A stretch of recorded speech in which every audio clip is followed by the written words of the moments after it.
The true nature of Regulus's power is being able to press pause in the middle of a video game. This was what Subaru said to Regulus the moment he figured it out, and as accurate as it was to describe it like that, Regulus had no idea what any of it meant. Subaru would then call it Lionheart instead, which, put simply, lets him stop time for his physical body. It was a conclusion that stemmed from the connection between the Archbishop's names and the names of the stars that Subaru knew. Such a fact wasn't something Subaru was a fan of though, since with the name derived from the stars himself, he had always considered the stars kind of like siblings. So, for the most wretched people he'd met to share that same lineage, well, that to him was the ultimate humiliation. It made him furious at whoever decided to name them that way.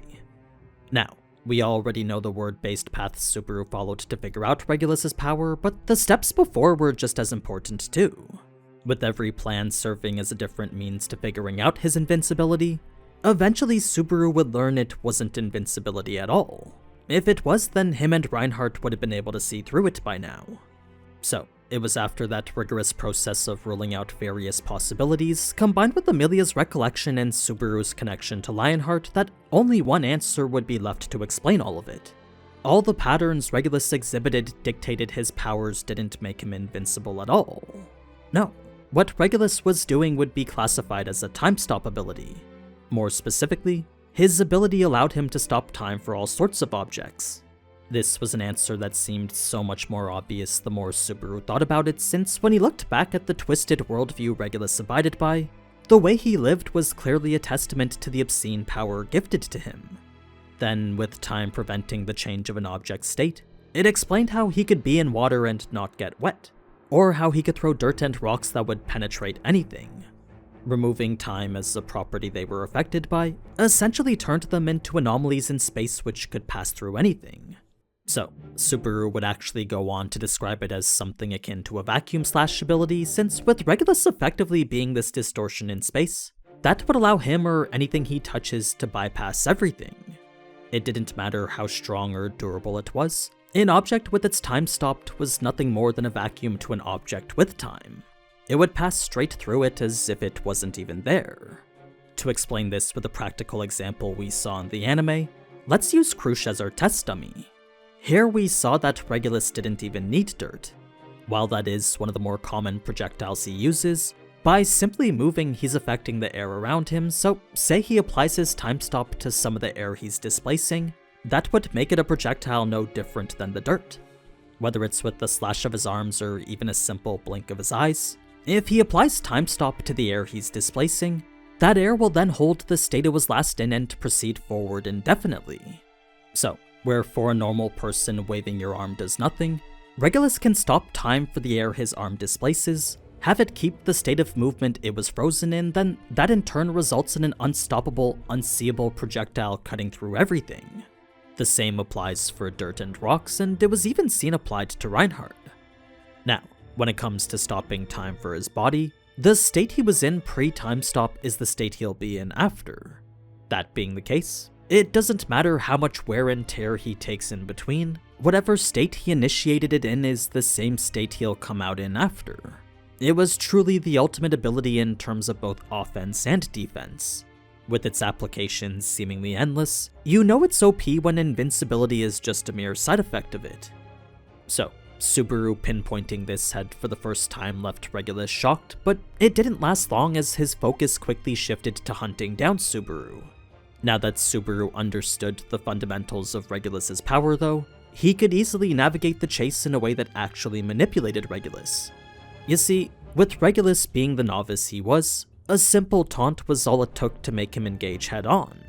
Subaru had cleverly placed himself behind a hole though, so the moment Regulus's footing reached said hole, he would instantly fall without a means to save himself. Had it been a pitfall or some type of covered trap, then Regulus would have just used time stop to create a foothold out of it. It's because there was nothing around him other than air though that Regulus would simply fall without being able to stop it.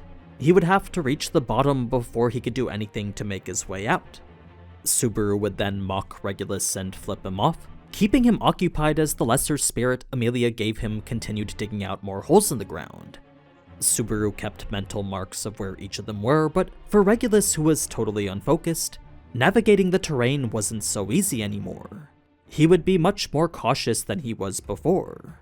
This in turn allowed Subaru to stall for time as long as he wanted, since he could easily dig as many holes as he needed, and Regulus would remain trapped by what was nothing more than undisguised pitfalls.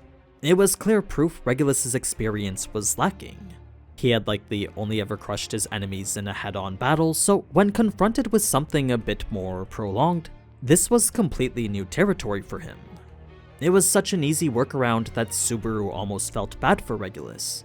He felt taking advantage of someone so unskilled was actually making him a worse person.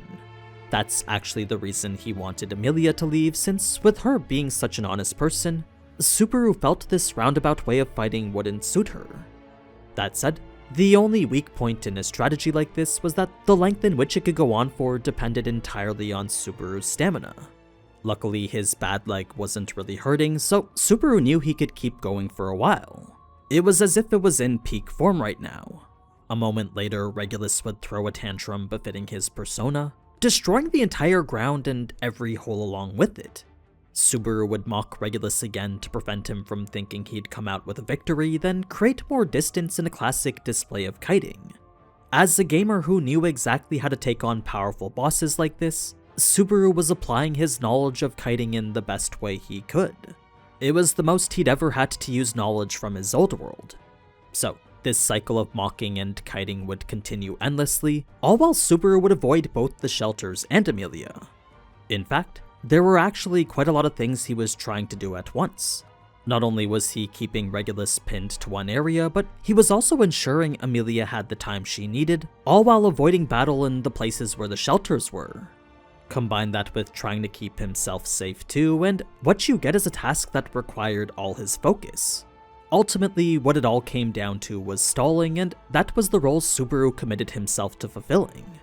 In the meantime, Amelia would be dealing with the wives, but for him, he needed to avoid this city-destroying calamity. Like, with Regulus going through what was essentially a temper tantrum, should Subaru venture to a part of the city they had not been to yet, Regulus would be sure to level it shortly after. Buildings would crumble and foundations shatter, all in pursuit of him. Subaru would keep running and taunting regardless, all because this was the only way to fight Regulus. It was after about 15 minutes that Subaru would finally wind up here, giving Regulus the chance to gloat again. As it was with every battle he fought before, Regulus knew it was always fated to end up like this. He would then call Subaru greedy for wishing for something beyond his ability, then reaffirm his own value of excessive avarice leading to ultimate tragedy. As the embodiment of greed himself, he truly thought lack of desire was the most precious thing that any person could have. This obviously wasn't the way he himself lived, but he certainly went to great efforts to enforce it onto others. So, as he genuinely pitied Subaru for his grave mistake, he would convey one last time the message that one should be content within themselves. To him, a man's reach should never extend further than his grasp. Regulus would then ask of Amelia's whereabouts, reveal his bride's connections to his authority, then speak of how entrusting them with his heart was the ultimate expression of love for them. This was, as we saw, part of Subaru's bait to get Regulus to monologue, so that in turn would lead to more predictable attacks from him. He would charge forward with a burst of speed not typical to what he displayed before, showing power which stemmed from freezing time on himself. You see, by preventing all physical phenomena from interacting with him, Regulus was free from the forces of gravity, air resistance, and every aspect of the conservation of momentum. This translated to incredible speed and power, but also made it so he could only attack in one direction. Whichever direction he committed to when time was stopped is the same direction he would continue until it wasn't. So, in the hands of someone more skilled, this would certainly be deadly, but for someone like Regulus, he could barely control it at all. It made dodging his attacks extremely easy. So much so that Subaru could continue his chase even longer now. Eventually, Subaru would see the pillar of ice forming in the distance, symbolizing the choice he himself knew he'd never be able to make. Even if he knew killing the wives was the only way to kill Regulus, actually doing so wasn't something Subaru felt he could follow through with. So, to see what he could only assume was Amelia doing just that, well, that was something he truly felt would have been unimaginable for her. Now, It was when even that didn't work that, aside from the numerous contradictions Regulus would spew by calling Amelia a mass murderer, Subaru would also review where he might have gone wrong. After entangling so closely with Regulus for the past 12 minutes, he felt he had pretty good insight into his intelligence and vocabulary now. So, it's because of that Subaru knew Regulus didn't have it in him to trick others like the way it seemed. He knew Regulus wasn't capable of bluffing about his powers like that. With the limits of his understanding only extending as far as himself, the understanding of others required to effectively deceive simply wasn't within his capabilities. It's for that reason this whole turn of events was so confusing. Greed's authority should have been figured out for sure now. Turns out there was one wife left, and though the ceremony was never formalized, it was apparent that marriage was just a formality. You see, so long as Regulus considered someone his wife, they would be inducted into his little kingdom regardless of consent. This meant that despite all Regulus had said about her, Amelia was still someone he considered his. And now that all his other wives were gone, Regulus insisted she remain until he found some new wives. To him, it was her responsibility to fill that gap now. When the only option left was for Amelia to die herself, this was a choice Subaru could never make. He could certainly convince himself sacrificing all the other wives was necessary, but never when it came to Amelia. It was a selfish truth Subaru was more than aware of. It's not like that's something that we can fault him for though, since it was only natural that those closest to him would be the most precious. Just like everyone else, Subaru didn't value all lives equally. Amelia was, however, capable of making that choice herself, but with Subaru determined to prevent her from doing so, the only option left after was defeat. With no other means of changing the situation, Regulus would be the only person left with control here. So, after seeing that victory was his for the taking, Regulus would accept Amelia as his temporary wife, then state his intent to kill Subaru as punishment. Any person who infringed on his rights as much as he did, well, let's just say Regulus wasn't a fan of them. Now, Amelia channeling her mana here was her prepping to end things herself, up until Subaru would reveal his own intentions. Regulus would just stand there and let it happen, since to him victory was 100% certain now. He knew Subaru had no paths left available to him, so this was just an extra show adding to his sense of satisfaction. It was when Subaru unveiled his unseen hand next that a voice without sound could be felt cheering from within. As much as he hated the idea that Betelgeuse was somehow living inside him, there was without a doubt an incomprehensible mixture of emotions not his own. It was as if the power itself was cheering for being awakened, like a deep desire to be wanted was just fulfilled. Subaru knew these emotions weren't his own, so the only other facet which could explain it was the witch factor. He believed it was expressing gratitude for being called to service again. Now, activating it was something he'd done a few times before, but actually controlling it was entirely different. This and navigating Amelia's heart were two things he'd never done before. Combine this with the fact any mistake could prove fatal, and Subaru knew this was a gamble more stacked against him. Either way, he still wanted to see if it could be used to save lives regardless. As a power previously used to take lives, Subaru was now seeing firsthand whether its applications were truly limited to that. That's when Amelia would say she trusts both of them, certainly confusing Subaru as to who else she might have been talking about, but also instilling confidence since she spoke as if she was certain the hand would never harm her. So, one squeeze was all it took for Regulus's heart to be removed, leaving him vulnerable to every attack now. Much of this satisfying sequence was exactly as we saw in the anime, but to give reason to Regulus's begging here, it was simply because he couldn't fathom trying to win without first having a significant advantage. As soon as things started looking a little tough for him, Subaru knew Regulus was the type to give up without first exploring what other options were available to him. That being the case, for him to beg for a 1v1 here, all this was him trying to reclaim some sort of advantage. It was a truly pathetic sight considering he still possessed one of the most powerful abilities in the world. Fast forward to when Reinhardt returned for the cleanup, and Regulus's inner thoughts during his airtime went on much longer than what we saw in the anime. First, he would go into his past, describing the family he detested, then talking about how he killed them. Gaining his witch factor granted him powers he didn't have before, so first he used it to kill his family, then he used it to kill the village that looked at him with contempt, then he used it to kill everyone in the town which forced him to live such a worthless life, then he used it to destroy the country which allowed such towns and villages to exist. It was once all that was done almost a century ago that finally he was able to discover a way of life that best suit him. Fast forward through all that stuff about his wives, and finally we get to the part where he talks about how life was meaningless to him. Romance and love and friendship and trust were all ideals Regulus deemed as pointless. To him, love couldn't save anyone, and the idea of understanding one another was just an illusion. So, with life being this silly balancing act of consideration and compromise, Regulus to the very end truly believed in the logic he abided by. And though the anime has him repeating "it's not my fault," in the novel it's actually him repeating "I'm not wrong." Despite everyone else working to prove him otherwise, Regulus still refused to see things any other way than his own.